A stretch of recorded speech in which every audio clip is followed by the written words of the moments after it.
Rascals, ఇంకొక్క మాట ఎక్కువ మాట్లాడితే ఏం చేస్తావు? ఉద్యోగం ఇవ్వమని అడిగినందుకు కొడతావా? ఇప్పుడు చూడు నేనేం చేస్తామో. దగ్గరికి వచ్చారంటే మర్యాదగా ఉండదు, చంపేస్తాను. అబ్బో ఒరే దొంగ వెదవల్లారా, ఎన్నిసార్లు చెప్పినా మీకు బుద్ధి రాదురా? మీ కాళ్ళు విరగొడతాను. శంకర్, వాళ్ళతో గొడవ మనకెందుకు, వదిలే. పద, తొందరగా ఇంటికి వెళ్దాం. అలాగేనమ్మా. ఈ దారి నుంచి వెళ్తే మన గెస్ట్ హౌస్ చాలా దగ్గరమ్మా. ఇది షార్ట్ కట్. మీరు ఎటన్నా వెళ్ళాలనుకుంటే నన్ను పిలవండి అమ్మా, నేను మీతో పాటు వస్తాను. మీరు అలా ఒంటరిగా వెళ్ళకండి. అలాగే, త్వరగా వెళ్దాం. పద. పదండమ్మా.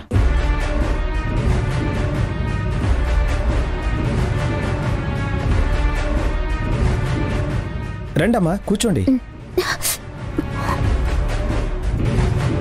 త్వరగా వెళ్దాం. పద శంకర్. లీలా, అమ్మగారికి నీళ్ళు తీసుకురా. అలాగేనయ్యా. అమ్మా, నేను మార్కెట్కి వెళ్లాల్సిన పని ఉంది, మీరు రెస్ట్ తీసుకోండి. ఆ ఎదవల గురించి మీరేం ఆలోచించకండి. మళ్ళీ మన జోలికి రాకుండా నేను చూసుకుంటాను. వస్తానమ్మా. సరే. అమ్మగారు, ఇదిగోండి. అమ్మగారు, జ్యూస్ ఏమైనా తీసుకురమ్మంటారా? వద్దులేలా, వెళ్ళి నీ పని చూసుకో. అవును, త్రిదేవ్ వచ్చాడా? లేదమ్మా. సరే.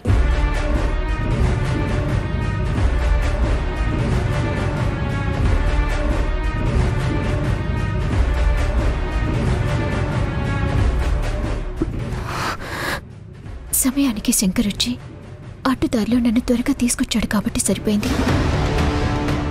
లేదంటే త్రిదేవ్కి దొరికిపోయింది దాన్ని. ఇప్పుడు నా దగ్గర ఉన్న ఈ సాక్ష్యంతో వాడు ఎంత నమ్మక ద్రోహం, ఎంత మోసగాడు నిరూపిస్తే ఇంట్లోంచి, నా జీవితంలోంచి వెళ్ళగొట్టి వాడు చేసిన పాపాలకి శిక్ష పడేలా చేస్తాను. నా అన్న ప్రజలకి మంచి జరగాలని ఒక గొప్ప ఆశయంతో, లాభాలు కూడా ఆశించకుండా ఇక్కడ ఫార్మసీ కంపెనీ పెట్టాలనుకున్నారు. ఈ నీచుడు ఆ స్వార్థపరురాలితో చేతులు కలిపి దానికి అమ్ముడైపోయాడు. అంటే ముందు ముందు కూడా కంపెనీకి సంబంధించిన ప్రతి విషయంలో వీడు ఆ నీలవేణికి ఫేవర్ చేస్తాడు. అలా జరగకూడదు, జరగనివ్వను.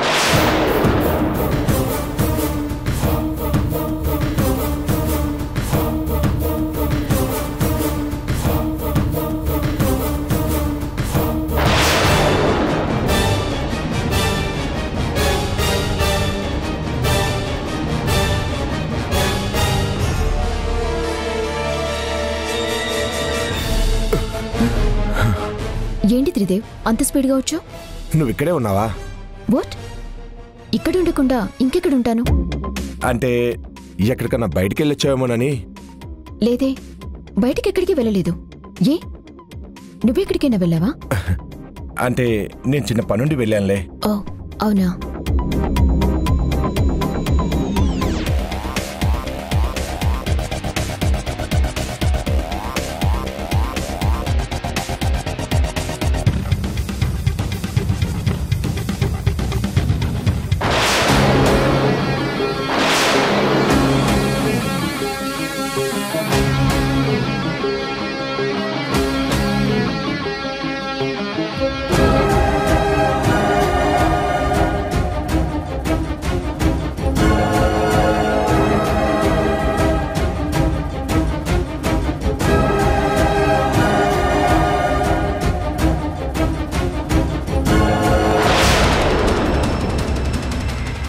అయినా 50-50కి డీల్ ఓకే చేసావు కదా, మళ్ళీ వెరిఫై చేసేది ఏముంటుంది? ప్రాఫిట్ పర్సంటేజ్ 50-50 అన్నాను. అలాగే టర్మ్స్ అండ్ కండిషన్స్ చెక్ చేసుకోవాలి కదా.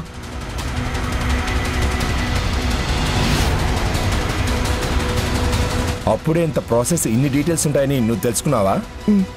బాధ్యత కదా, తప్పదు. అన్నీ తెలుసుకోవాలి, ఏది తేడా రాకుండా చూసుకోవాలి.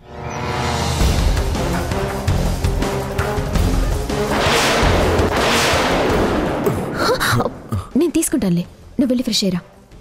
ఓకే.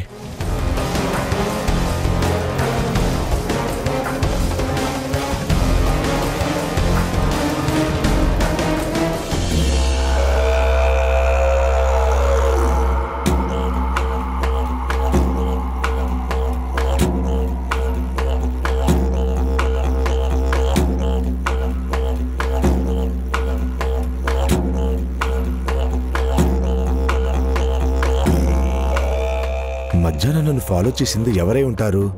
శ్రీవల్లే అనుకుందామంటే నేను గెస్ట్ హౌస్కి తిరిగొచ్చి చూసేసరికి తను రూమ్లో ఫైల్ చూసుకుంటూ ఉంది.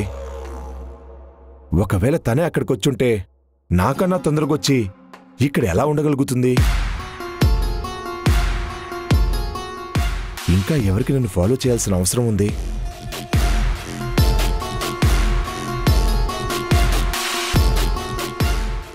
రాత్రి ఏంటి అంత గోల్ చేసినా బయటికి రాలేదు? మొద్దు నిద్రపోయావా ఏంటి? అలా తనని పక్కన పెట్టుకొని కూడా సోయి లేకుండా నిద్రపోతే ఎలా చెప్పు?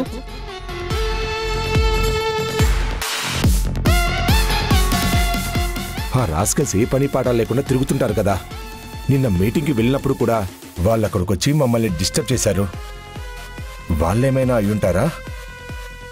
అయినా నన్ను ఫాలో చేయాల్సిన అవసరం వాళ్ళకేంటి? నా దగ్గర డబ్బుందన్న విషయం తెలుసుకొని ఫాలో చేసుంటారా? ఎవరే ఉంటారు? ఎంత ఆలోచించినా తెలియట్లేదే. ఛా!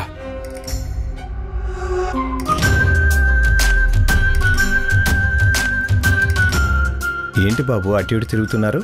కొత్త చోటు అయ్యేసరికి తొందరగా నిద్ర పట్టట్లేదా? అలాంటిదేం లేదు. జస్ట్ ఇప్పుడే భోంచేశాం కదా, వెంటనే వెళ్ళి ఏం పడుకుంటావా అని అలా బయటకొచ్చాను. అవునా? అమ్మగారు కూడా అంతేననుకుంటానండి. తిన్నాక చాలాసేపు ఆ ఫైల్ పట్టుకుని చదువుతా ఉంటుంది. ఆవిడ కూడా తిన్న వెంటనే పడుకోదు.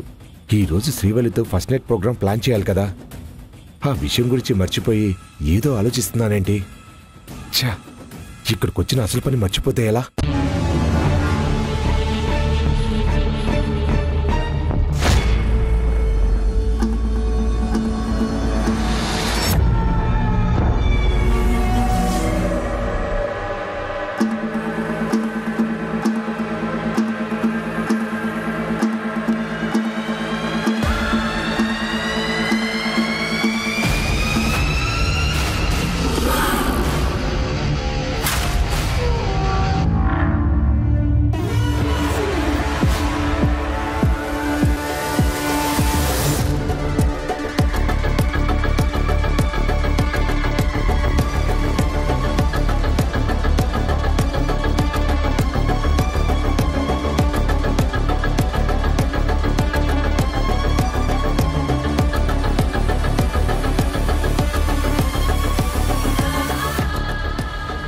శ్రీవల్లి, నా అందాల జాబిల్లి, నీకోసం వస్తున్నాను చెలి.